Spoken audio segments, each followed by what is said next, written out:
محمد رسول رحمة للعالمين وعلى آله وصحبه أجمعين أما بعد. قال الله تعالى في القرآن الكريم وما أرسلناك إلا رحمة للعالمين. ബഹുമാനപ്പെട്ട ഉസ്താദുമാരെ, പ്രിയപ്പെട്ട സഹപാഠി സുഹൃത്തുക്കളെ, യസ്ലം മുഹൂർത്തത്തിൽ ഞാൻ നിങ്ങൾ സമക്ഷം ആകാനായതിന്റെ ഉദ്ദേശം പ്രവാചകൻ വിശ്വാസികളുടെ പ്രേമവാചനം എന്ന വിഷയത്തിൽ അല്പനിങ്ങളുമായി സംവദിക്കലാണ്. അതിനെനിക്ക് തൗഫീഖ് നൽകിയ പ്രപഞ്ചനാഥനെ ഞാൻ ആദ്യമായി സ്തുതിക്കുന്നു. അൽഹംദുലില്ലാഹി അലാ കുല്ലി ഹാൽ. സുഹൃത്തുക്കളെ, പരമോട് വിശ്വാസികളുടെ ഹൃദയവസന്തമാണ് തിരുനബി മുഹമ്മദ് മുസ്തഫ സല്ലല്ലാഹു അലൈഹി വസല്ലം. അവിടുത്തെ വചനങ്ങൾ പറഞ്ഞു തീർക്കാൻ ഇതുവരെ ആർക്കുമായിട്ടില്ല. ഭാഷകൾക്കും ദേശങ്ങൾക്കും തലമുറകൾക്കും അതീതമായി പ്രവാചക പ്രകീർത്തനങ്ങൾ ലോകമെമ്പാടും നിലനിൽക്കുകയാണ്. സംഗീതത്തെ പോലെ അമൃതമായ ഇളംകാറ്റിനെ പോലെ കുളിര് പകർന്ന മഴവില്ലിനെ പോലെ വിവിധ വർണ്ണങ്ങൾ വിരിയിച്ച ആകാശം പോലെ വിശാലമായ വ്യക്തിത്വമായിരുന്ന പ്രവാചകൻ സല്ലല്ലാഹു അലൈഹി വസല്ലം മാനവലോകർക്ക് സമാധാനത്തിന്റെയും സാഹോദര്യത്തിന്റെയും വിജ്ഞാന പാഠങ്ങൾ നുകർന്നു നൽകുകയും കാട്ടാളന്മാരായ അറബ് വംശത്തെ മനുഷ്യകാചാരങ്ങൾ പഠിപ്പിക്കുകയും ചെയ്ത പ്രവാചകനേക്കാൾ മറ്റാരാണ് നാം സ്നേഹിക്കേണ്ടത്? പ്രവാചകൻ സല്ലല്ലാഹു അലൈഹി വസല്ലം തങ്ങൾ നമ്മളുടെ ഉമ്മത്തിന് വേണ്ടി ഒരുപാട് വേദനകളും യാതനകളും സഹിച്ചിട്ടുണ്ട്.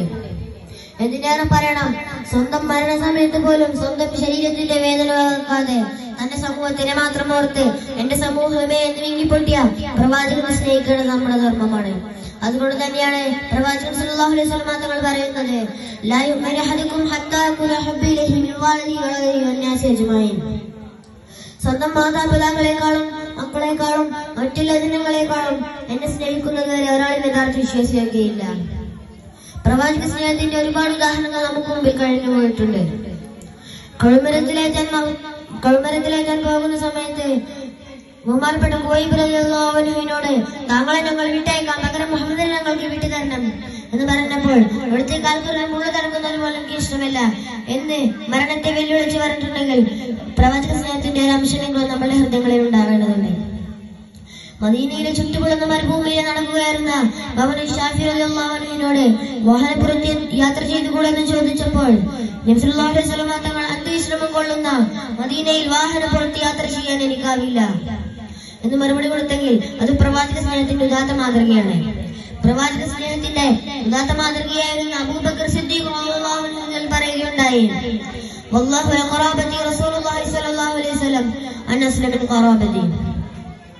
അല്ലാഹുവാണ് സത്യം, എനിക്ക് എന്റെ കുടുംബത്തേക്കാൾ പ്രവാചക കുടുംബത്തോടാണ് സ്നേഹം.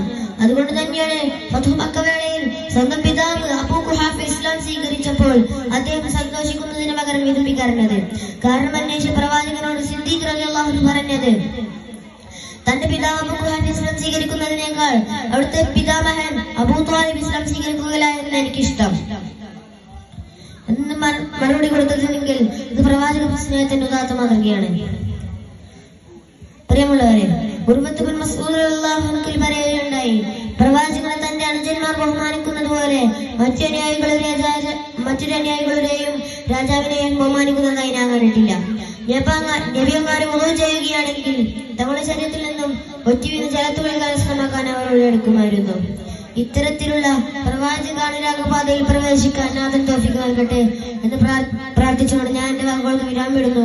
അൽഹംദുലില്ലാഹി റബ്ബിൽ ആലമീൻ. അസ്സലാമു അലൈക്കും വറഹ്മത്തുള്ളാഹി തആല വബറകാതുഹു.